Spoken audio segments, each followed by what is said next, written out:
four most important trigonometric ratios of some specific angles. So ikkada so first column ni ratios type lo తీసుకోండి ratios and the specific angles వచ్చేసి 0 degrees 30 degrees 45 60 degrees and 90 degrees తీసుకోండి. So here so first ratio that is sin A and the second one is cos A, tan A and cot A, sec A and finally cosec A తీసుకోండి. So ఈ specific యాంగిల్స్లో trigonometric రేషియోస్లో ఉన్న first sign ఏ values రావడం కోసం మనం ఒక easy ఫార్ములాని apply చేద్దాం. So first ఇది 0 అనుకోండి, తర్వాత ఇది 1, తర్వాత ఇది 2, తర్వాత ఇది 3, లాస్ట్ ఇది 4 అనుకోండి. ప్రతిదాన్ని డివైడెడ్ బై 4తోని డివిజన్ చేయండి అండ్ ఫైనల్గా దానికి స్క్వేర్ రూట్ని అప్లై చేస్తే మనకి ఎంటైర్ సైన్కి ఉన్న వాల్యూస్ అన్నీ వచ్చేస్తాయి. So first value 0 degrees. So 0/4 అంటే 0/4ని 0తో దేన్ని డివైడ్ చేసినా 0 వస్తుంది. సిమిలర్లీ దానికి స్క్వేర్ రూట్ 0 ఉంది కాబట్టి ఫస్ట్ వాల్యూ 0 వస్తుంది. Second one is square root 1/4.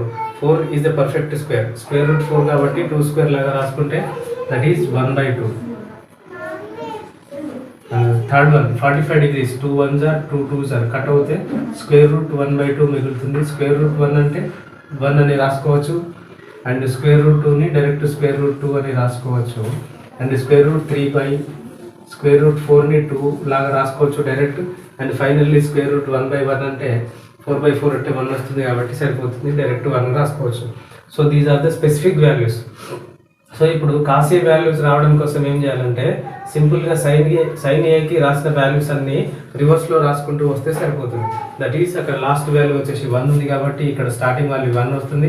దాని తర్వాత రూట్ 3/2 కాబట్టి ఇక్కడ కూడా రూట్ 3/2 రాసుకోండి and next 1/√2 as it is ఇలానే రాసేయండి అండ్ ఇక్కడ 1/2 అండ్ ఫైనల్ ఇక్కడ 0 ఉంది కాబట్టి లాస్ట్లో 0 పెట్టేసేయండి, అయిపోతుంది.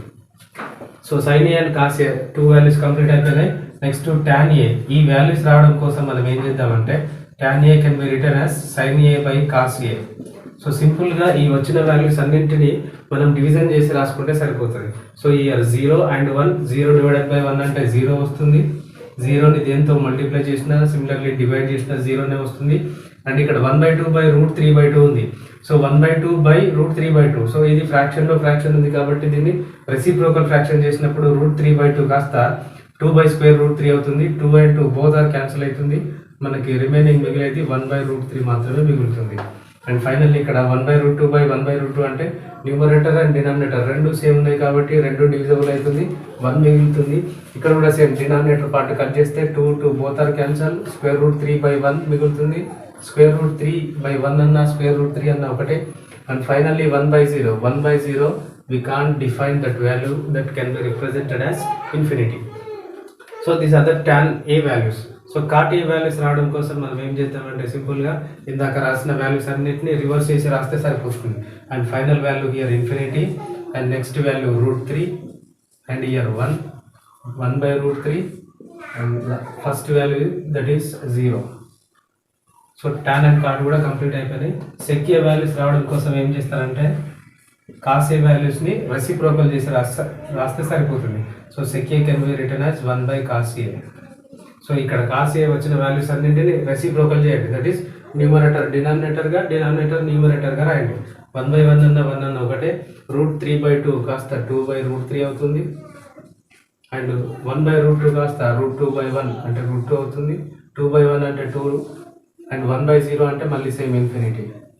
సో cosec A వాల్యూస్ రావాలంటే సింపుల్గా రివర్స్ చేసి రాసినా సరిపోతుంది అండ్ సైన్ ఏ వాల్యూస్ని రెసిప్రోకల్ చేసినా రాసినా సరిపోతుంది. సో ఏది ఎలా రాసుకున్నా నో ప్రాబ్లం.